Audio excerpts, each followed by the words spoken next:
嗱，我經常遇到有兩個情況之下，保險公司都好大理由唔賠㗎。第一就係話你遲咗申報，保單裏邊都有寫申報時間有幾長嘅，有啲係14日之內，或者最長有啲去收30日都唔定嚇。你睇翻份保單，如果過咗期，保險公司往往話你違反咗呢條條例咧，佢唔負責代表你去賠償㗎啦。另外仲有一條咧，就係當你收到任何嘅文件，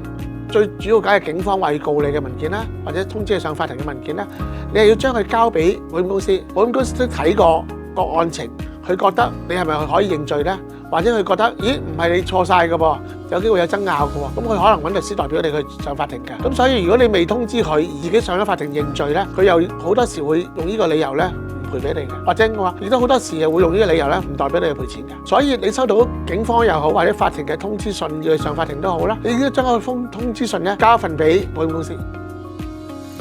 保險公司拖延咧，我就唔敢咁講，佢可能真係佢有工序啦。不過我亦都聽過有啲保險公司咧會不斷問問題，問到你唔想答、唔想搞啊、唔想煩啊咁樣，咁啊用呢個方法去拖延啦。但我唔係話好多保險公司咁做啊，但我聽過有啲咁嘅情況啫。嗱，咁亦都咧有啲保險公司咧就係用頭先講嘅話，你有申報啦，或者有收到文件冇通知佢咧，做理由咧係完全唔賠㗎，有機會㗎。而好多時個條款咧就喺保單嘅18B 嗰度出現咗啊，大家留意下。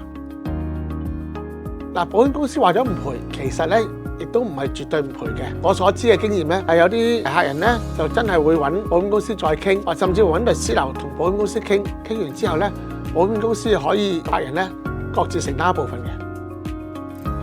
當你覺得保險公司唔肯幫你或者唔公道嘅話咧，有個叫做保險索償投訴委員會，你可以投訴啦。當然亦都可以揾律師幫你。好啊，如果你再遇到有關嘅問題，你可以揾我傾，同你傾一傾。